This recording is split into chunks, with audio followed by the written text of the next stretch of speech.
Assalamualaikum warahmatullahi wabarakatuh. Shalom, Om Swastiastu, Namo Buddhaya, Salam Kebajikan. Saya Nadia Syafa Azara dari 11 MIPA 1. Hadirin yang berbahagia, pada kesempatan kali ini saya hendak menyampaikan ceramah dengan judul Mencerdaskan Anak Bangsa Melalui Budaya Literasi. Oke, mungkin kita pernah mendengar slogan membaca adalah membuka jendela dunia yang bermakna. Dengan membaca, kita dapat menambah wawasan mengenai dunia. Sayangnya, hal tersebut tidak sepenuhnya terrealisasi dalam kehidupan sehari-hari, khususnya di Indonesia. Buktinya, sebagai anak bangsa, masih malas membaca buku dan terfokus pada gawainya untuk bermain game atau berkomunikasi dengan teman-temannya. Nah, karena minat membacanya yang rendah, itulah negara tercinta Indonesia menempati peringkat kedua terendah dalam tingkat literasi dunia.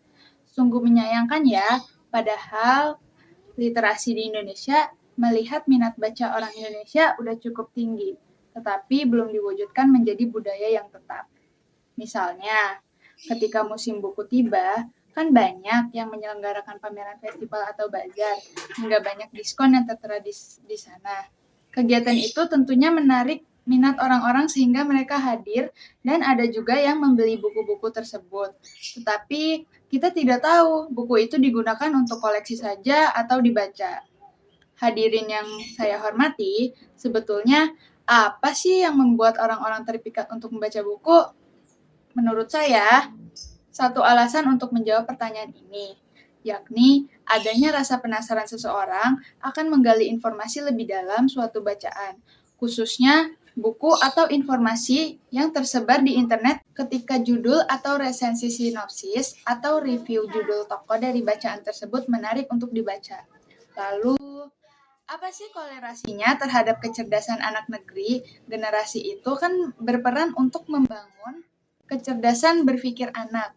Bahkan, ada riset yang mengatakan kalau anak-anak yang senang membaca, khususnya membaca buku dan memahami, kemungkinan memperoleh daya ingat yang lebih tinggi daripada anak-anak yang enggan membaca buku. Jadi, sekarang tinggal kita yang perlu menentukan ingin mengikuti golongan yang mana. Oke, hadirin yang saya muliakan, perlu kita ketahui bersama, literasi bukan hanya perihal membaca, menulis, atau buku, tetapi juga berpikir kritis, menganalisa, dan memecahkan masalah.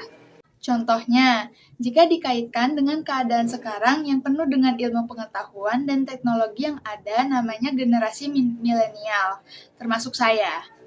Kita sebagai generasi milenial terakhir sebagai warga digital yang mengharuskan kita paham teknologi. Dari situlah informasi tersebar luas di internet sehingga generasi milenial wajib bisa mengolah, menyaring, dan menginterpretasikan informasi tersebut. Disinilah kemampuan literasi dibutuhkan agar tidak terjadi kesalahpahaman, penyalahgunaan, dan lain-lain yang bisa menimbulkan perpecahan di dalam negeri ini. Oleh karena itu, mulai detik ini, marilah kita tegakkan budaya literasi dengan amat tentunya. Jadi kalau baca sebagai suatu rutinitas, dan jangan lupa untuk memilah bacaan yang hendak kita baca. Sebelum saya mengakhiri ceramah ini, saya buka sesi tanya jawab. Jika ada yang ingin bertanya, dipersilahkan. Saya Ashari Nur Hasana izin bertanya ya Kak, gimana sih tips-tipsnya supaya kita nggak mudah bosan saat membaca buku? Oke, itu pertanyaan saya, terima kasih. Wah, pertanyaan yang bagus nih. Saya akan ngasih tips membaca agar tidak bosan. Yang pertama, kalian bisa pilih buku dan genre atau judul yang kalian suka. Tips kedua, Anda bisa coba membaca buku di waktu yang tepat. Dengan membaca buku di waktu yang tepat, Anda akan merasa bahwa membaca buku bukan lagi sebuah beban. Bahkan, membaca buku ini akan terasa seperti hiburan bagi Anda di tengah padatnya kegiatan sehari-hari. Yang ketiga, salah satu penyebab kenapa Anda cepat bosan membaca buku adalah karena tempat dan suasana yang Anda pilih tidak cocok untuk membaca buku. Sangat penting untuk memiliki tempat dan suasana yang mendukung ketika sedang membaca. Untuk memulai tips membaca buku ini, Anda bisa melakukan dengan melengkapi tempat membaca favorit Anda dengan pencahayaan yang baik. Dengan demikian, mata Anda tidak akan cepat jenuh ketika membaca. Tips yang terakhir atau keempat, Anda bisa mencoba cari teman yang memiliki bacaan yang sama. Dengan demikian, ketika Anda selesai membacanya, Anda bisa bertukar pikiran atau mendiskusikan buku tersebut dengan teman Anda. Saya Amara, izin bertanya, apa yang menyebabkan siswa dan siswi belum memiliki literasi membaca yang baik? Terima kasih. Oke, saya akan menjawab pertanyaan ini.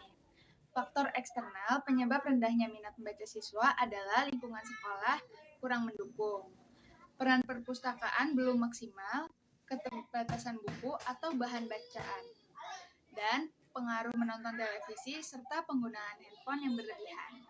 Makasih banyak atas pertanyaan-pertanyaannya. Semoga jawaban saya dapat membantu. Dan terima kasih atas perhatiannya para hadirin. Sekian dari saya. Wassalamualaikum warahmatullahi wabarakatuh. Shalom, Om Swastiastu, Namo Buddhaya, Salam Kebajikan.